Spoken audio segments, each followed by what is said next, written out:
Welcome, welcome, welcome, welcome, welcome back to the channel. And if you jumped on, hit that like button, subscribe to the channel, and also comment. Let me know you're here. I want to know who's here. I can't see until you comment, so let me know. We got YouTube actually bringing in the views right now. And today what we're going to be talking about is Javy Baez and his play, whether it's a high baseball IQ play, or is it just a bad play overall? Is it just bad baseball? We're going to talk about that today. We got Sean jumped on, said, "What's up? What's going on, Sean?" I like that picture of Juan Soto. That's a good one. Juan Soto's a good guy to be looking, to learn from. Who else is on here? We got 5 people so far. Let me know you're here. Comment, say hi. Yeah, that play was crazy. I want to get your perspective on it. So watch with me. We'll talk it all out. And yeah, let's do that. Sean says, not much. Gannon says, how are you? I'm doing well. How are you doing, Gannon? How's baseball coming? How's the season going? Awesome. Awesome. Yeah, when you guys jump on, just say hi. Baez is okay. His defense carries him. Yeah, his defense is good. His defense is good. He has a good swing too. Awesome, Gannon. You're doing good. Okay, cool. Keep hitting the ball hard. Keep playing hard. Be the best player out there. It's a mindset. It's a mindset. Awesome. Yeah, we're gonna get into that in a second. Hit that like button once you jump on. Also, if you guys stay, I'm going to answer some questions for you guys. So definitely watch until the end. And also share this to any group you may be a part of, some friends that may be interested. Share this. Trying to get more people on here. All right, let's do this. So, Hoviness, what's going on? It's going good, man. Good to hear from you. Good to see you. How are things going with you? We're going to talk about the Javy Baez play. And yeah, we're going to talk about that play. And we're going to talk about if it's a high baseball IQ play, or if it's a bad baseball play. Okay. So we got to know the count. We got to know everything. We have to gather the right information. Okay. Shane says, I think that first baseman played a Wake Forest. Not certain though. I don't know who he is. So here we go right here. So I'm going to break down this at bat too while we're here. This is dumb and smart baseball. I can see that. So I'm going to break down the at bat too. Okay. We have Javy Baez, lefty up, runner on second. The count is 0-2. You got to protect. They're going up in the zone. Probably for the next pitch. They're probably throwing this pitch just for a pitch that, maybe he swing out or change his eye level, and then the next pitch will be down in the zone to get him to swing over it. But Javy Baez, he's a very aggressive hitter. He's going to take a hack at everything, right? And we got 2 outs, okay? So here we go. I'm going to take the volume down a little bit. Out of the zone, ground to third. Ground to third, Gonzalez. This is so good. Oh my goodness! Wow! You got to be kidding me! You've got to be kidding me! They stole a run. You have got to be kidding me, Javy Baez. Keep going, go! Think you're invincible. El Mago indeed. That is unbelievable. That is incredible. So this is like the only at bat where you can jog down the first base and then they can give you props for for what you did. Let's look back at it and see what he did right here. Look at this.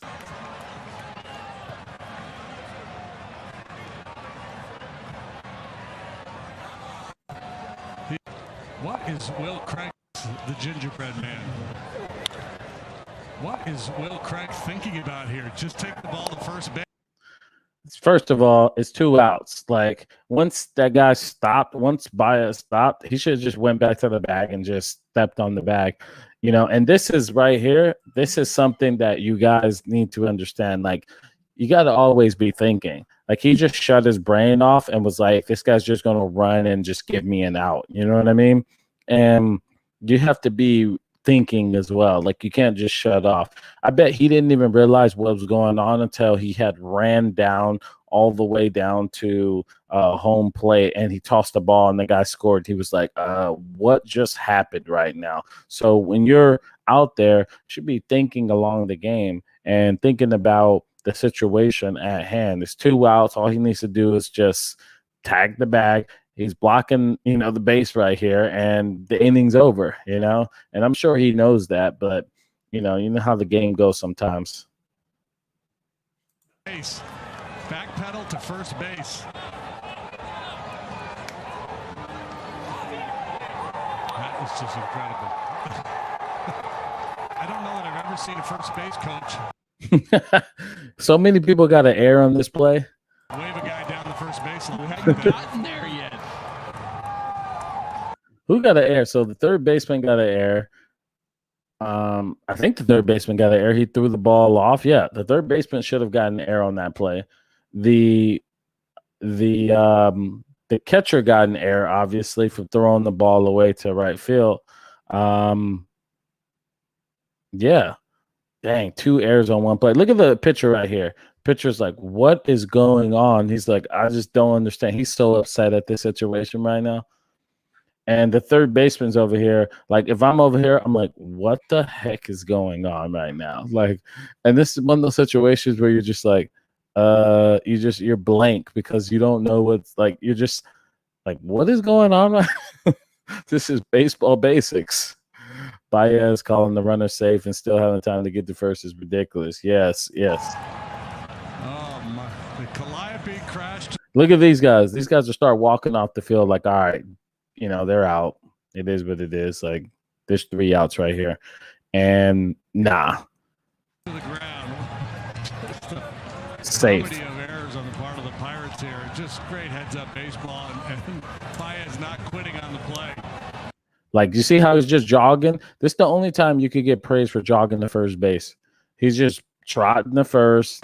He's not even aware until he gets right in front of him. Then he's aware that, oh, what's going on? Okay.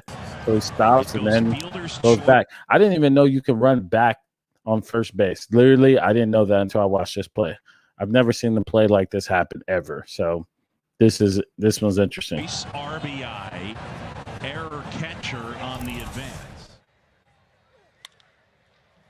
Baez bounces one to third, picked by Gonzalez. I don't know why he didn't just go back to first base and just tag the base. It's ridiculous. Hey, even at the highest level, guys have mental mistakes. Long toss, it pulls the man off the bag, and Baez he may got sent down from this play. And now sliding in the plate is safe. I don't believe. He's like confused. He's confused. He's like, what? He said, I absolutely feel bad for Will Craig. He must have thought that he was having fun with Baez, have some, tag fun. Yeah, that one was crazy. The Pirates are totally tanking. Yeah, would have tagged first. Yes, I don't even think the ump knew what was going on. I bet everyone was confused on that play.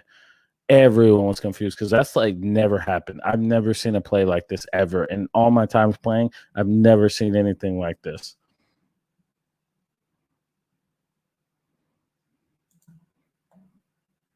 Yeah, he should have just tagged first. Yeah, 3 outs. He had a lot of time since he was jogging. Here's the thing.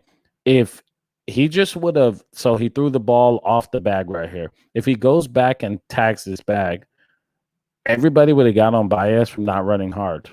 But instead, they're praising Baez for, his basically baseball IQ. He went back to give the runner a chance to go. So it's crazy how you do one thing and they praise you, and you do another thing and they're going to be talking back because you see he just jogged the first base. Let's look right here. Did they go back? They go, let's go. Did they show it? Oh, yeah, here it is. So he hits his ball. Contreras dives in safe. Now Baez sprints the first. And He didn't sprint. He didn't sprint. That's a lie. He's jogging. Look, he's blowing bubbles while he's running to first base. All over the place. This is one of the crazy. Now he gets aware. And look at the coaches over here. They're like, what the heck is going on? Craziest Little League type plays you'll Little League type plays. Sure. ever see in Major League Baseball. Oh, man. That is hilarious. When I seen this play, I was like, what? It made it fun for the Cubs, but the Pirates, that was like embarrassing. I bet literally. So when plays like that happen, your coach just looks at you and just gives you a look like this. Like you go into the dugout and they just look at you. And they can't even like yell at you because they know that you messed up. So they just give you a look like, are you serious? And then later on that day, after the game, they come to you at their locker and they just look at you. They don't even call you in the office. They just look at you. We've all had plays like that. I had a play like that several times in my career. There's nothing they could tell you because you already know you messed up. There's like nothing they can say. They can't yell at you because it's a once in a lifetime play. So they just give you a weird look like, are you serious? You're better than that. And it hurts your soul because you know you're better than that and you can't do anything about it and you're embarrassed about it. So you just wear it. But yeah, that's what happened with Will Craig.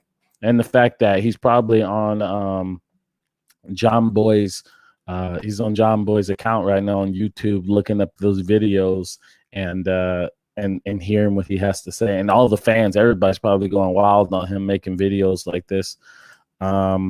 Shane says, my favorite is the look on Baez's face when he slides at second. I'm good, right?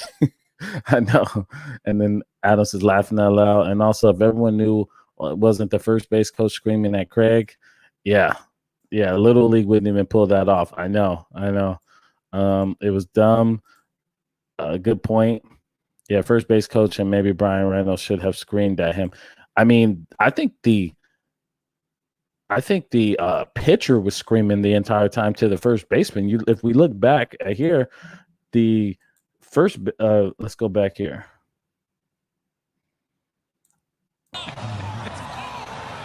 Oh my goodness. Wow. Look at the pitcher right here. He's like, what is going on? And pitchers, they're a different breed. They think that everything should be an out. I mean, obviously this play should have been an out, but they think everything should be an out. So in his head, he is going crazy right now. He is trying to calculate what is going on, and he just doesn't understand at all what's happening. Pitchers blame everything on position players. They're like, oh, why didn't that get caught? So ground balls in the hole, ground balls like that are like clear base hits. They're like looking at you to make the dive and play and stuff like that. And then so we got this pitcher here who is, I know for a fact, he's doing calculations in his head right now. That's like, I don't understand what's going on. After this game, he's going to go and talk to all the pitchers about this play. He's like, you believe that?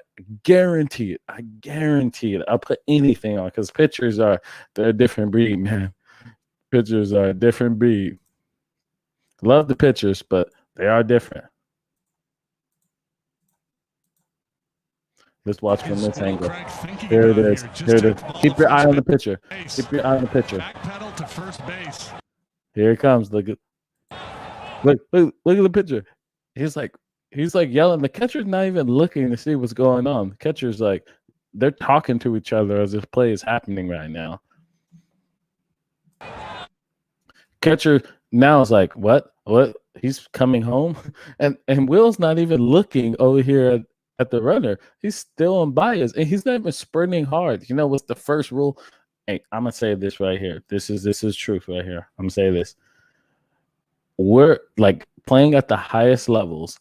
The one of the things we struggle at the most is rundowns, because we very rarely practice rundowns. Very rarely. You do it a few times in spring training, but that's it. because you're like supposed to know what to do on the rundown when you're in this time, at this level. But if you watch MLB, everyone struggles with rundowns. So in this situation, everybody's confused on where they go. No one knows what they're doing. Look at Will. He's not even sprinting the guy back. He's jogging back, which is the first rule. The first rule to a rundown is sprint as hard as you can at someone so that it forces them to run back to where you want to. And he's like jogging, like just taking this time. And this guy's over here sneaking from the back saying, "Oh, I'm about to get this. I'm about to get this." He said, "Ha ha ha, the pitcher is so mad." Yeah, pitcher's mad. He said, as soon as you see the first baseman going for a tag, maybe Reynolds should have backed off. Correct. Yeah. The fact he made it to second is incredible. Absolutely. Regardless, none of this should have happened. Yeah, none of it. But that's why baseball is what it is. It's interesting. You got situations where it's like this. Yeah, I believe Tyler Anderson said that no one was screaming at Craig. Yeah, they were probably screaming at him for sure, but you can't hear it at stadiums. It's hard to hear them. They were definitely screaming at him. Imagine if he made it to third on the other wild throw. Yeah, that would have been someone would have got released. Still one of the weirdest plays I've ever seen at 37 years old. Yeah, I've never seen a play like this. He's just walking with his hands up, can't even speak, 100% speechless. Yeah, he doesn't even know what's going on right now. Like, I know for a fact pitchers in this situation would be like, what is going on right now? Pitcher has no idea what. Look, That was just incredible. pitcher's so confused at this point. I don't know that I've ever seen a first base coach wave a guy down the first base line. Who hadn't gotten there yet. I didn't even know you could do that. I didn't know you could go back to home plate. That's great, man. That's great. It says that's why we love baseball. Still, why baseball is America's pastime, best sport. Yeah, it's interesting, man. It's amazing. Yeah, you learn something every day, man. You learn something every day. This one was when I started busting up laughing because I just know like what everyone's thinking in this situation. And I know besides how they're thinking at the moment, I know what they're going to happen. I know what's going to happen in the dugout and in the clubhouse after the game, how the room is going to be, the little eerie feeling you're going to get inside the clubhouse. And everyone's going to look at each other like, did that just happen? And the coaches are going to be like, what is going on with you guys? You guys are in the MLB and playing like this. The Calliope crashed I know this feeling. Look at third base coach. to the ground. Just a comedy of errors on the part of the Pirates here. Just great heads up. You think the third base coach is walking like, all right, this is a third out, and he's like walking away, or is he walking because he's like, he's safe? I'm thinking he's walking, he's like counting them out, like, oh, they're out. Baseball and Baez not quitting on the play. He's jogging the first. All right, now let's get to the breakdown of this at bat. It's an 0-2 count. You got to protect, right? So I understand why he swung at this pitch, and you want to look up. I'm sure that he has a curveball. Anderson has a curveball that he throws as a strikeout pitch. So that's why Baez was looking for the pitch up in the zone so he doesn't swing at that curveball. So, when you're hitting in this 0-2 count, control the strike zone. You got to fight off, but this was like way out of the strike zone. Like, it's hard to hit this pitch. It's hard to hit pitches outside the strike zone. Baseball history is created inside the strike zone. So we got to force the pitcher to throw in here. 2 strikes, you got to battle. I think that's just a little too high for me. I would have took that pitch and then gave myself another chance. Or I would have said, you know what? I'm going to take that pitch, and if he rings me up on it, then it is what it is. I'll take that. But, Javier Baez is real aggressive when he swings. So, yeah. We got 99% of MLB first baseman would attack first. Yes. People are going to remember that. We got, no one was screaming at him. Pretty much everyone was shocked. Maxine. Hey, Maxine. Awesome. Thanks for joining, Maxine. How you been playing? How's your games going? So, yeah, that's basically it. I think it was a badly played, but I would never have thought to run back to first. Yeah, it was. So my conclusion, it was a bad play turned smart play. Just like Fumika said, he said it was dumb and smart baseball. I agree with that because of the situation. Like once Baez remembered what was going on, he stopped and then he basically let the runner run all the way in. So he did well in what he was actually doing. So it was smart and dumb at the same time. Bad baseball mixed with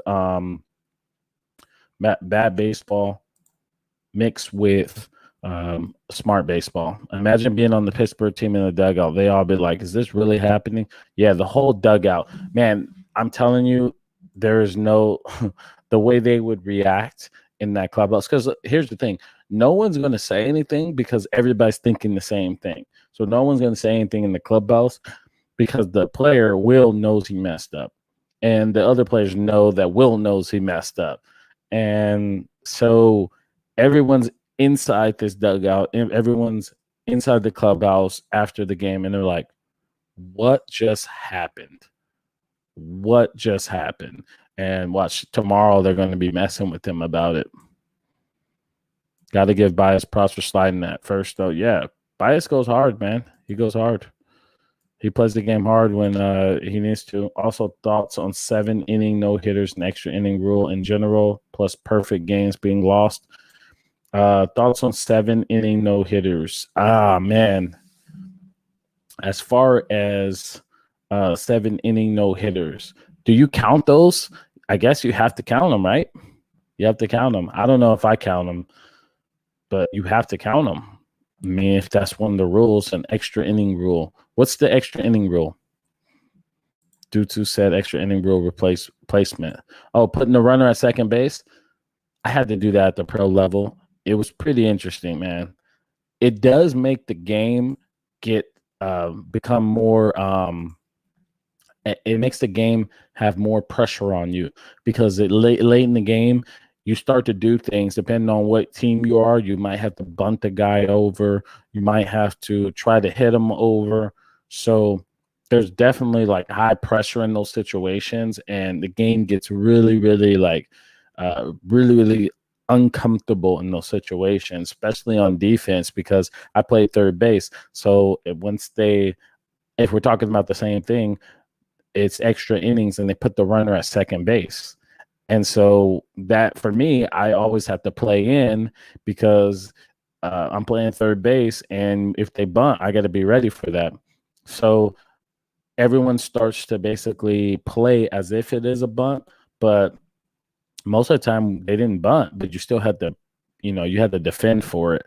So it was interesting. I mean, I'm not a big fan of a fan of it, but as far as the defense point of view, it was good.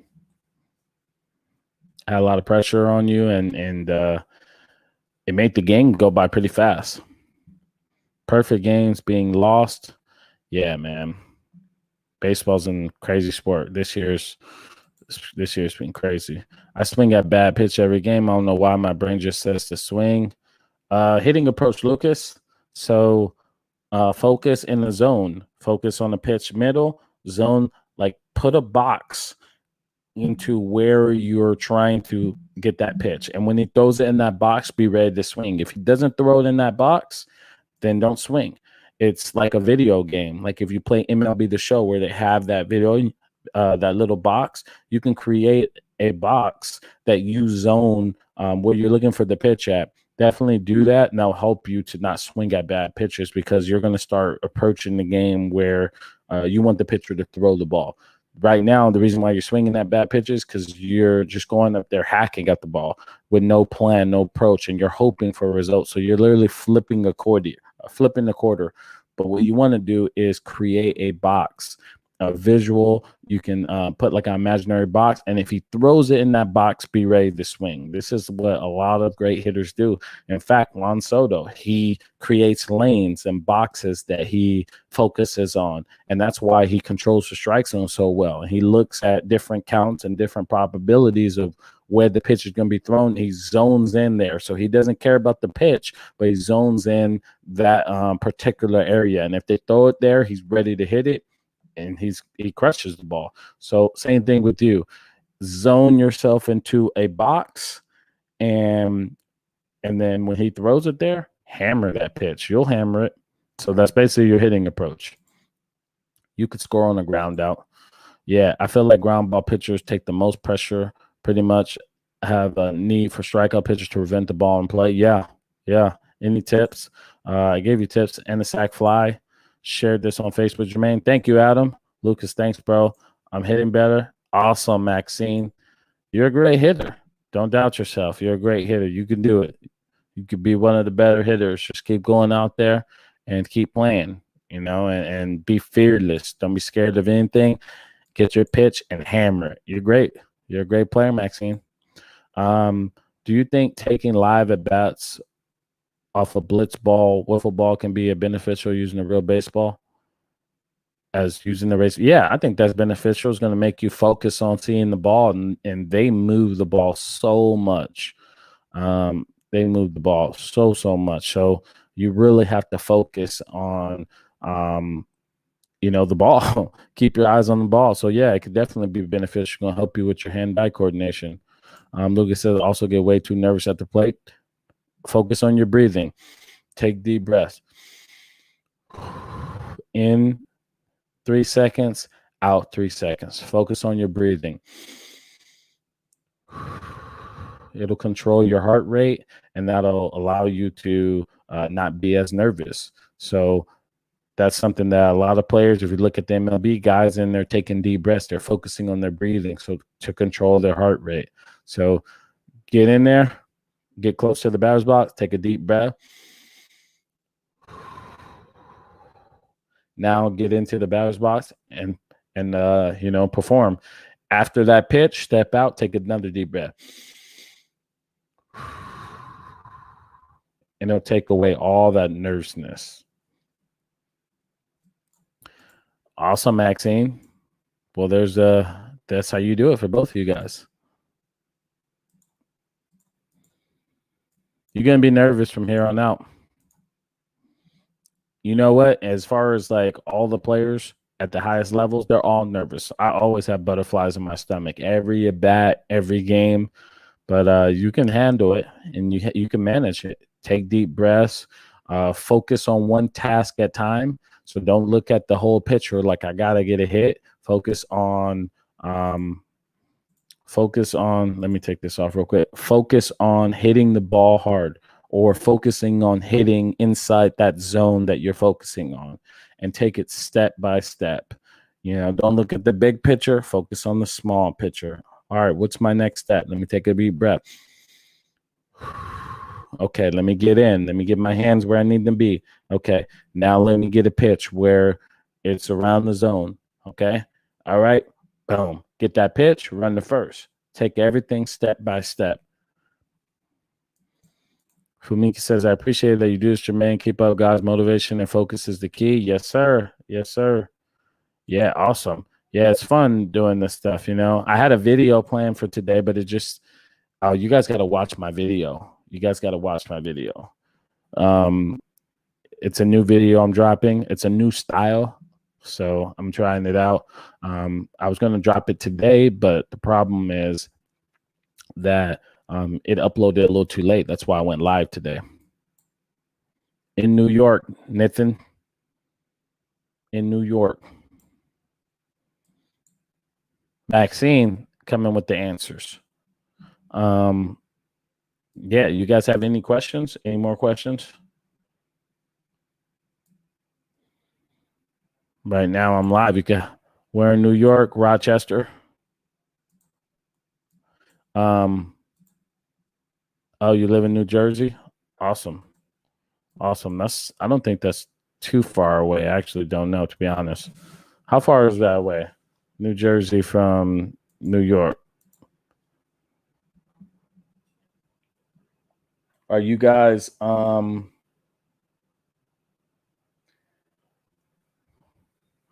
guys have any more questions? One stay below. Yeah. Thoughts on Ohtani? Ohtani's doing well. He's crushing the baseball. He's playing like the way he knows how to play. It was only a matter of time. I was thinking of starting my elbow down to create a bigger lat stretch. I was thinking of starting with my elbow down to create a bigger lat stretch. I mean, you can do that. Start with it up, but you still have to get it back, right? You still have to get it so you can get that stretch, right? To me, I don't get all into those little details because I feel like those hinder like your skills. Like you're thinking about such the minute details that you're not focusing on like what you need to do, which is stay on your backside, hit the ball out front, and increase your bat speed to like hit for power. So like for me, those things are like so like detailed that I wouldn't even really focus on it. It's just kind of like one of those things where it's like, you know, it's like, do you really need to focus on that? Like, what is that really going to do for you? Maybe give you, 5 feet, maybe, you know, or it could just totally mess up your swing because you're doing it during the season and you're making adjustments, big major adjustments like that during the season. So like for me, I wouldn't focus on those things. And like players really don't focus on those like very minute things. They focus on the things like they can control, which is like point of contact, the angle in which they hit it, or try at least. I mean, if we were that good, we would try to hit it, you know, the way we want to every single time, but it gets hard. But at least try. Bat speed, increase your bat speed and your strength. Would stay on your backside. Like, did I say that already? And if you do that, that right there is going to give you a chance to drive the baseball. So for me, that's what I would focus on, and don't get too caught up in the minutia of like of what you need to do and bigger lat stretch or hand cross face and all that stuff. And like, you know, there's so many like they make the people that say stuff like that are coaches trying to coach, making hitting hard, but hitting is the athletic movement. So keep it athletic. And there are some things that good players do and majority of the great players do, but to go so minute in the details, it's like you're just making it more complicated because then people think, oh, I'm not getting a bigger lat stretch, so now I'm not hitting for power. It's like, well, your point of contact is so deep, or you're not staying on your backside, like, or you're just 140 pounds and you're just not strong, or your bat speed is too slow. You know, there's just so many things that's like, you know what I mean? So like, I wouldn't focus on that too much, to be honest. I live in New York too, but NYC. Okay. Thoughts on that? When I load back. Yeah. So when you're loading back, I want dingers, point of contact, strength, deadlifts, you know, working your lower half, your glutes, bat speed, underloading, overloading. So you increase your bat speed. Third thing is, I already said your point of contact, the angle in which you hit it, get it more in the air. And yeah, that right there, you sync all those up, you're going to drive the baseball. Bat speed, that's important. Bat speed. If I practice throwing a weighted baseball, will I get more arm strength? I would think so, yeah. What's up? How we doing, Aiden? Hey, you guys, if you guys have any highlights, if you guys have any highlights, send them to me at officialjermainecurtis@gmail.com. I want to react to them this Sunday. So highlights of yourself hitting a double, being successful. I'm gonna try something out, like I'm gonna have fun with it. So let me know, okay? Let me know. Send it to me. Official Jermaine Curtis at gmail.com. Yes, but we need to load back for power. No, I mean, it's one of those things that they tell you, but you don't really need to load back. It helps you to, if you load back, you can do it, but do you really? There's a lot of hitters that don't load or load like little bit and they hit for power. So yeah, loading is more of like a timing thing. You're loading to give yourself timing and allows your eyes to see the ball. So you're loading up. Okay, now I can see the ball. Now I can fire to it, right? Fire to it. That doesn't, if you have slow bat speed and you load, then you're still not going to hit homers. So you could load all the way back to the catcher. You could load all the way back there, but if your bat speed is slow, you ain't going to hit no power. You got no power. So you still got to have fast bat speed. So if you load back, bam, you still got to have those hands that whack, you know what I mean? And you got guys that there's a lot of guys that don't load back as much as what they say you need to and hit for power.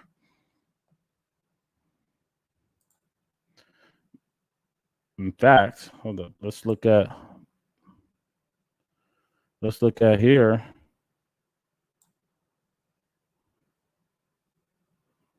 Let's look at let's actually look at this one. One thing I would never do as balls in. So can we get a side view? Does he load back? After day when they take batting practice on this field, him pepper that batter's eye in center field with baseball 8 miles an hour. That's a batting practice.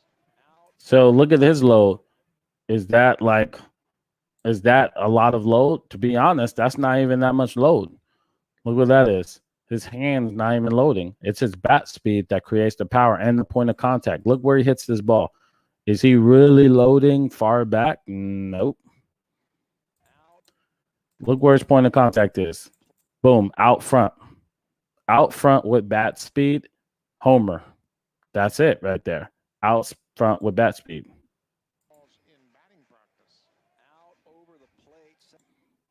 Out front with bat speed, hammer the baseball, drive it right there. So there you go. Home run hitter, bat speed, point of contact, big lower half. That's how you drive the baseball.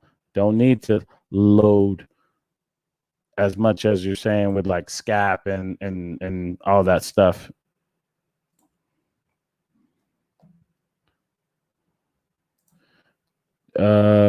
Does a larger bat create more power? What's your thoughts on using a larger bat?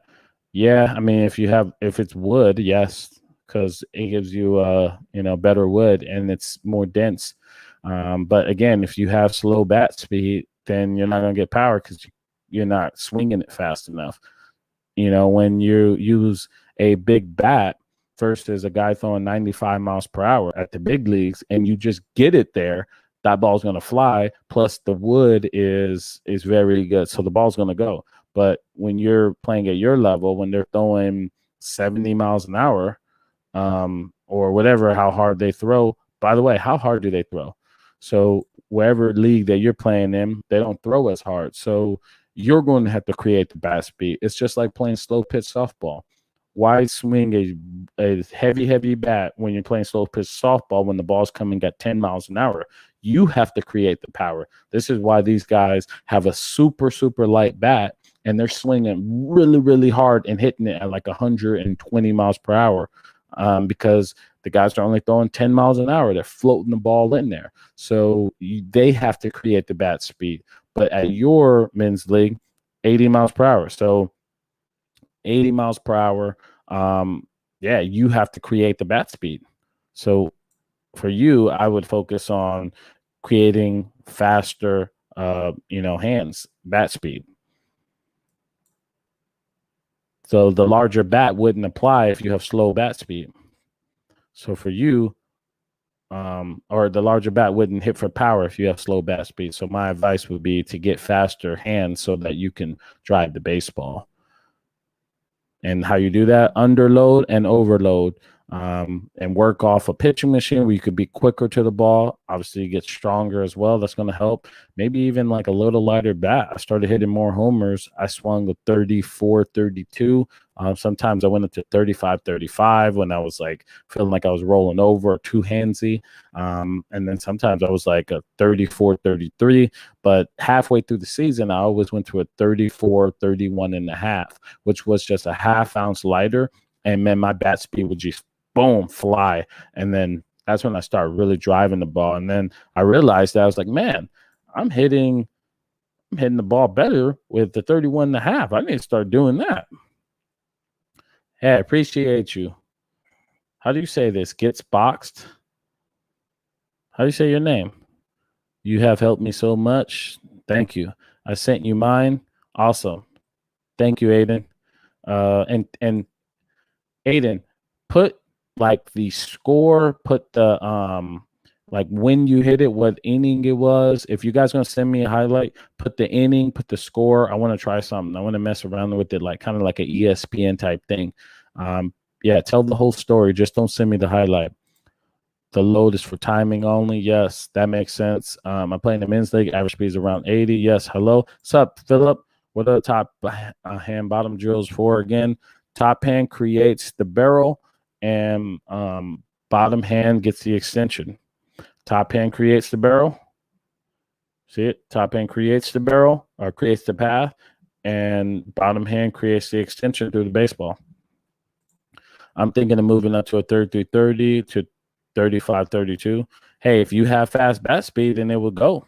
But if your bat speed's slow, the ball's not going to go. You don't even need to be that big to hit homers. Look at Best Not Too Big. Yes, their point of contact and their bat speed. To be honest, they don't even have that high bat speed. It's guys throwing 95 miles per hour. But when guys are throwing the 80, like what Michael's saying, he has to start generating the bat speed. If he's not generating the bat speed, he's not going to hit dingers. So his whole goal is just how fast he can swing the bat. Look at slow pitch softball again. That's the example. It makes sense, right? Slow pitch softball, 10 miles per hour. Major leagues, 95 miles per hour. Heavier bat in the major leagues, get the barrel to the ball, ball's going to fly. Slow pitch softball, they're swinging 26 ounces.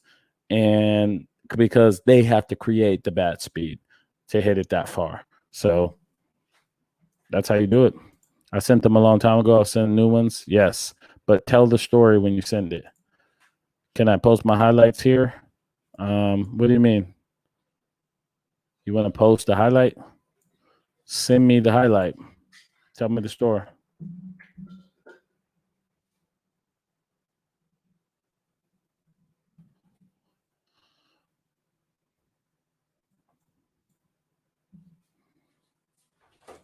So how do I create more bat speed? I work forearms a lot. Yeah, I told you. Underloading and overloading. You can look that up. Underloading, overloading, that would help you out a lot. Forearms, swinging.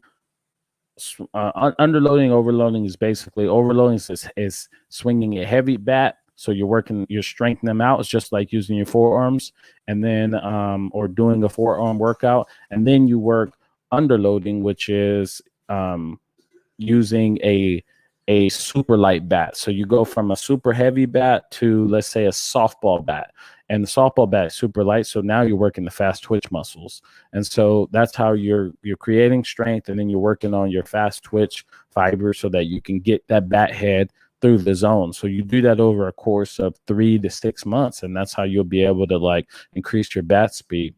And you also have to work out in the gym, get stronger, stuff like that. I have one student that last year he was swinging at 75 miles per hour bat speed, 75. That ball barely got out of the infield. And now he's hitting 95 exit velo. He's gotten stronger. He's deadlifting like 400, 415, 420. He's looking like a beast. And now his bat speed, like it says, at 95, 25 miles per hour in 1 year, and that was just from hard work. So that's what you want to do. Miggy says to swing down and finish up. Should you aim for that? I mean, you can try it out. I don't like saying swing down because people take it literally. So that's for me. That's not what I would say. I like to say get on plane. But if you need to feel that down to go up, then that works for you. There's different ways for, different things.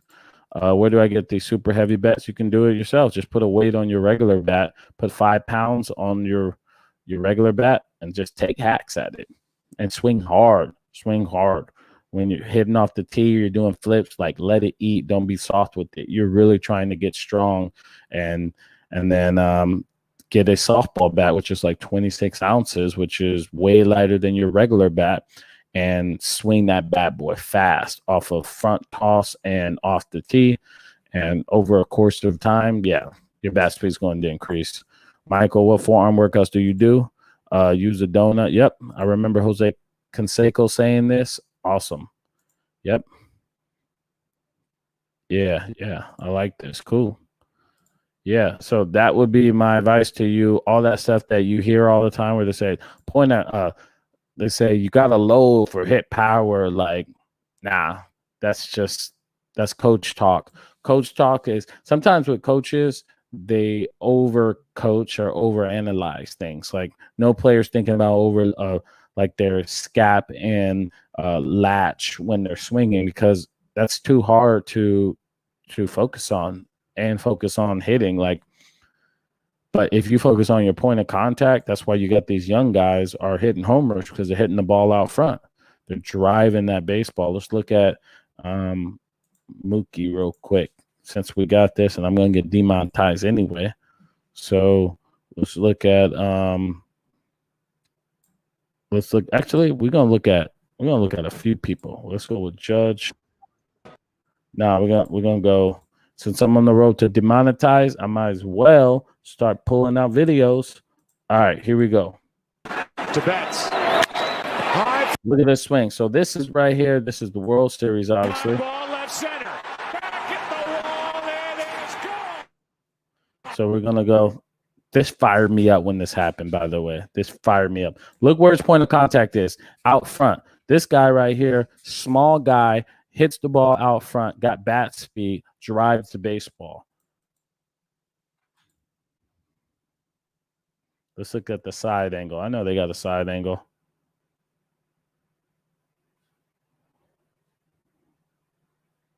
They don't have a side angle? Come on, man. Nope. They got his emotion. All right, let's go with this one right here. All right.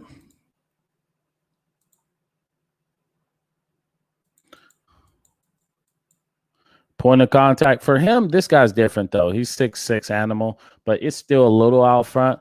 Probably should be a little bit more out front. Actually, let's look at the one he hammered. There was one he just hammered just recently. I think it's this one. No, it's not that one. Not that one. Oh, I think it's this one. No.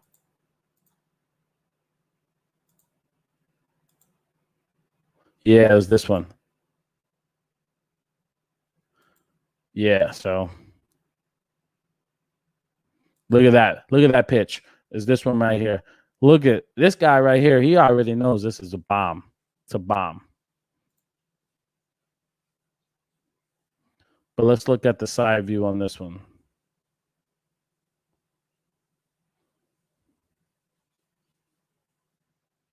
So here, look at that point of contact out front. Out front. Look how far out front it is.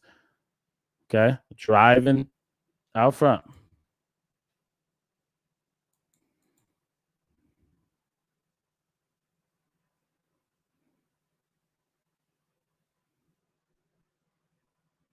Yeah. That's what you want to do. I got another one for you, Michael. I got another one for you. So, point of contact. Go get yourself a fungo. A fungo's 35, 36 inches. When you hit off front flips with the fungo, you're naturally going to push the ball out front. So using that fungo will teach you to get the ball out front. try to stay to right center if you're a right-handed hitter, and if you're a left-handed hitter, stay to left center when you're using this fungo. But yeah, the bats are 35, 36 inches, and then you're naturally going to push the ball out front. Then when you use your bat, the ball's going to be out front because you just trained yourself to push it out like 2 inches. So now you start driving balls and getting through it, driving in the air. Another thing you could do is go out to a field with the fungo, with the tee and some balls, set the ball on home plate, on a tee, go out there and try to drive the ball over the center field wall using a fungo, and then try to drive it to right center, hit a whole bucket trying to hit it over the fence to right center, left center, and center.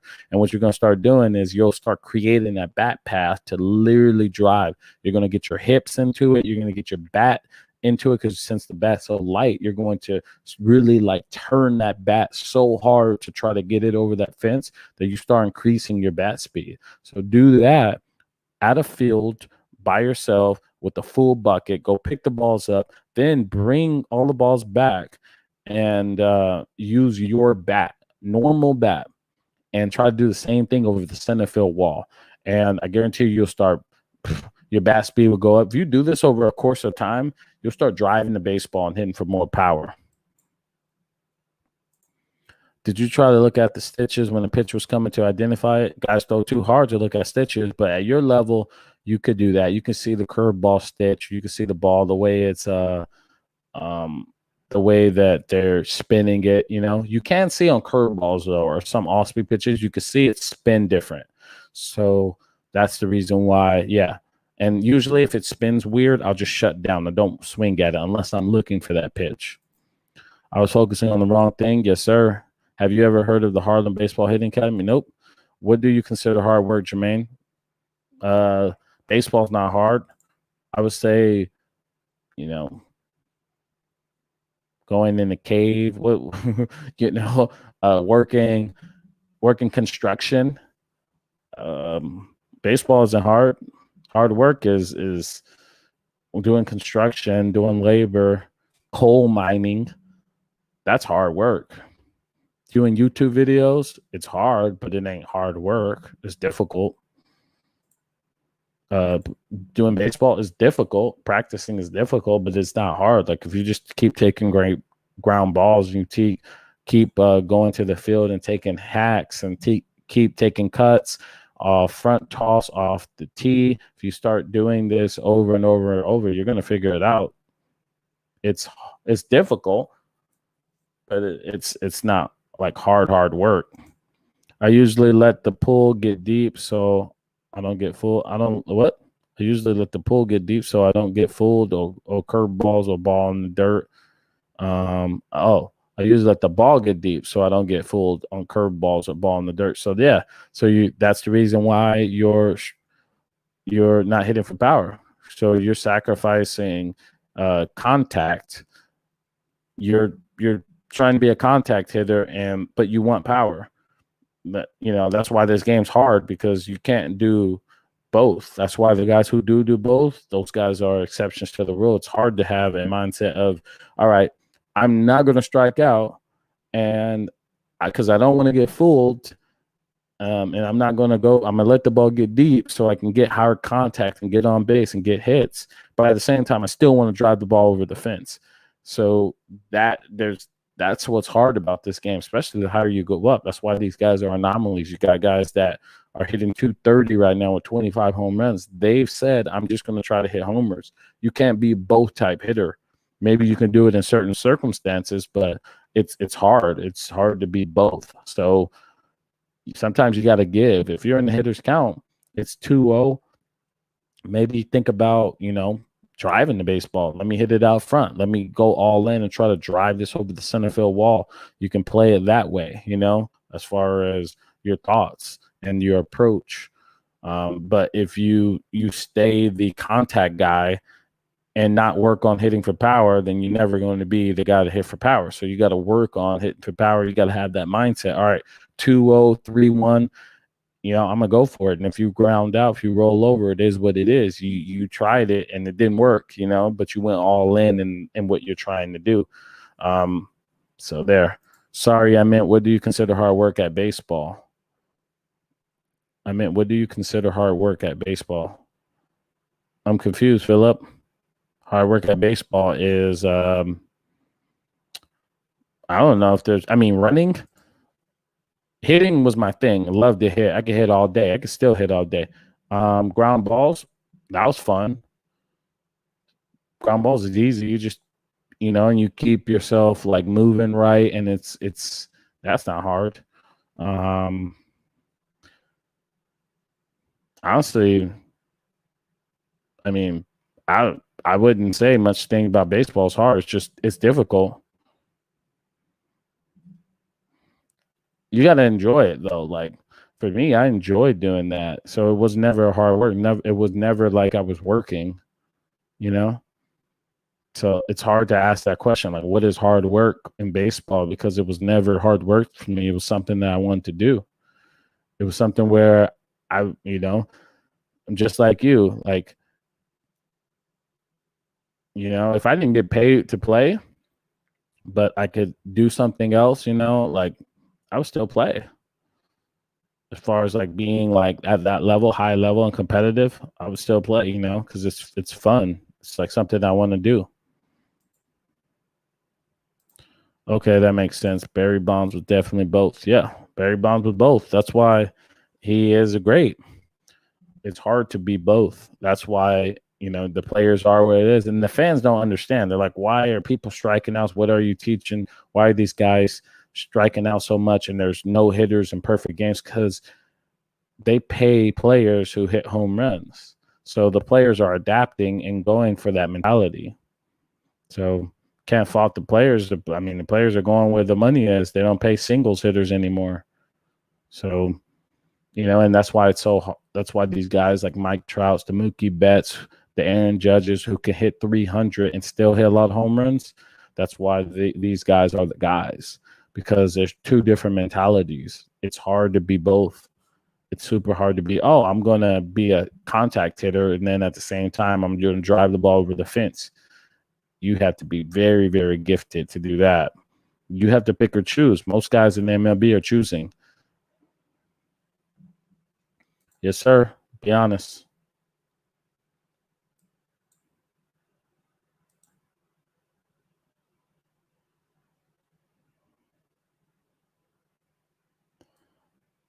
Yeah. Be honest. And that's how it works. That's how the MLB works.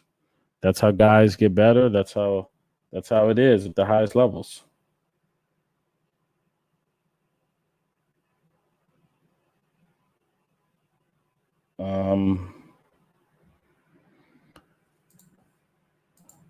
It doesn't feel like I'm doing enough work to get good. Some days I only practice for 30 minutes. That's actually, to be honest, as long as you're showing up every day, keep doing it. It's going to make a lot of difference. It's going to make a big difference. What about other stuff? What about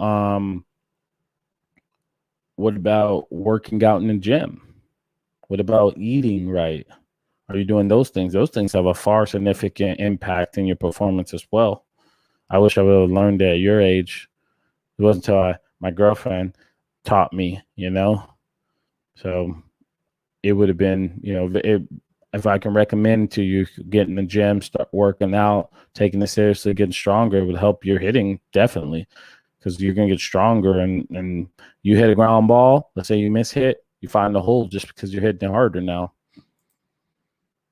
Others for 2 hours. No, I haven't been doing those things. Yeah. So, yeah, you're falling behind. Some guys are doing it for you're still showing up, which is good. Now you just need to keep doing it, keep practicing, keep hitting off the tee, running, studying the game. I feel like you're a student of the game, so that's good. You know what you need to do.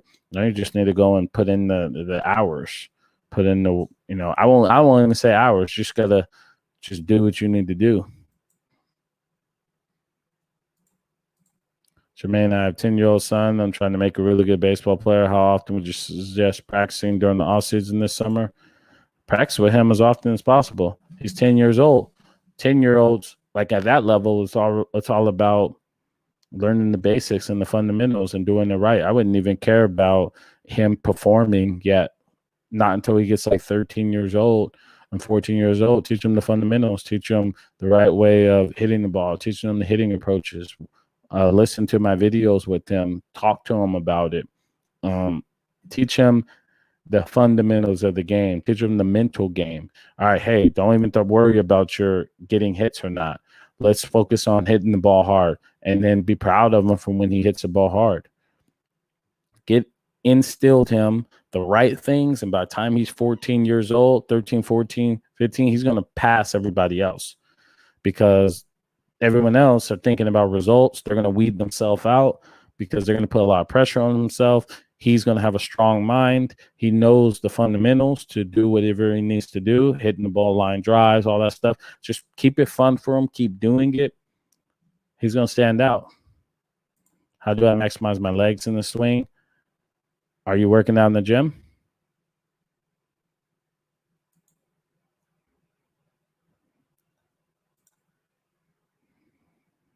Are you working out in the gym?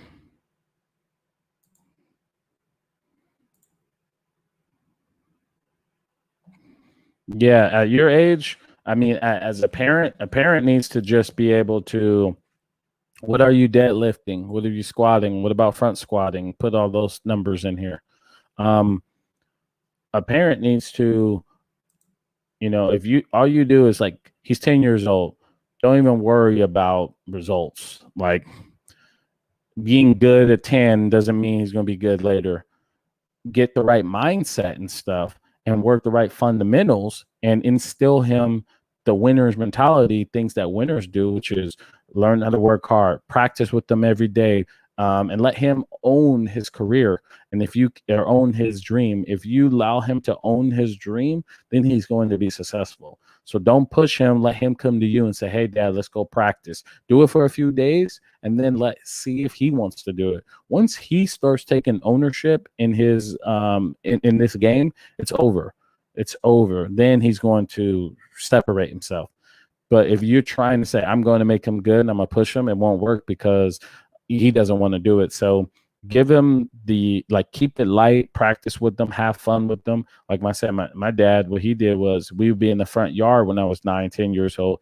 Didn't care about results, didn't care about any bit of that stuff. He was just me and him with a wiffle ball, and he'd be like, I'm Nolan Ryan, or I'm Roger Clemens, and he would act like he was Roger Clemens, and then he would throw, and I would hit it, and I would run around like the bases inside, the front yard, or I would just stand there and we would play a game like over the line. Ground balls were outs, line drives were hits. Over the other street was a home run. And so we would play games like that, and it was fun. So that's how I became good at hitting, because it was a fun thing that I kept doing over and over and over, no pressure. Then when I went to the games, my dad, he used to sit by himself in left field with sunflower seeds and just watch the game just like a fan. And so I had zero pressure on myself. So then I went out in the field, no pressure, played the game. Then, after a while, you since you want to do it as a player, you end up getting good. And then once you want to do it as a player, you own your dream. My dad just gave me the opportunities to make it happen. And then the rest was history. First in my family to go to UCLA or college, drafted, played professionally, played in the major leagues, accomplished my childhood dream. Boom, there you go. So as far as mindset as a parent, and it's not like this isn't hard right here, because players that play professionally, their kids end up becoming pro. But why is that? Well, they learn the fundamentals, and their parents teach them the mental game, how to go about the game. So they don't put pressure on these kids. The kids end up being good because they understand what they need to do, because the parents already lived through it. The parents already understand how hard it is and stuff like that. They don't put those pressure to them. So those are the things that I would recommend you, Michael. And actually, I have a book for you. It's called The Parent Secret Playbook. Let me know if you're interested. If you play the if you pay the shipping on it, I'll send that out to you. It's for parents. I'm gonna start making videos for parents, like mental game stuff. How do you teach the mental game for your kid? I'm gonna start doing that stuff and open up the demographic for more and more people. But yeah, I'll start doing that, and yeah, that's gonna work. So Jack says yes. Don't have money to go to the gym, but was able to remain in the FF 135 for 10 reps. That's good.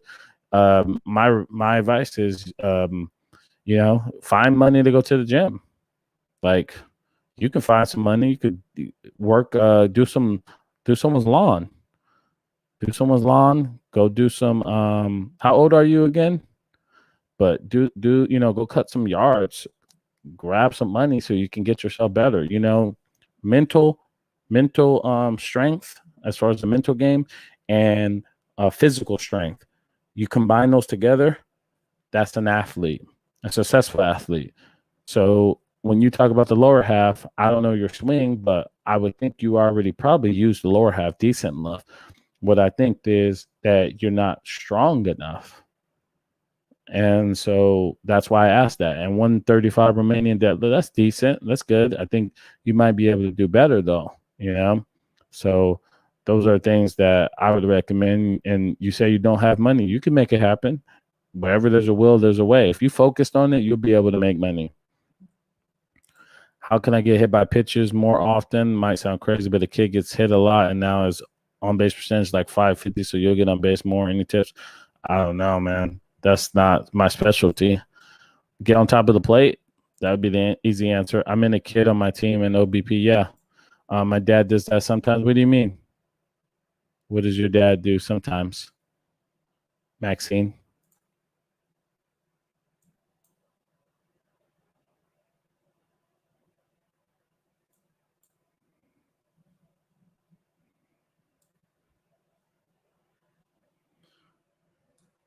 Maxine, what do you mean?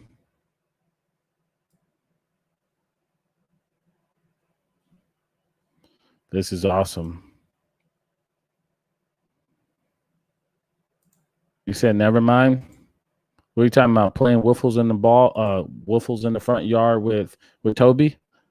Yeah. Got to play the game to where you can control it. Yeah. It sounds crazy, but you'll get on base more. Yeah, got to play the game to where you can control it. Yes. Yes, for sure. So tomorrow, I actually go live again at 9 p.m. Okay. So check me out at 9 p.m. tomorrow, Eastern time. So Eastern time. It's going to be 6 p.m. Pacific time. So check me out. We're going to go live again. We're going to talk about, I'm going to answer your questions on the live show. And yeah, I enjoy this time with you guys. I appreciate it. And I hope that you guys can make it tomorrow night. Thank you guys so much. And I'll see you in the next video.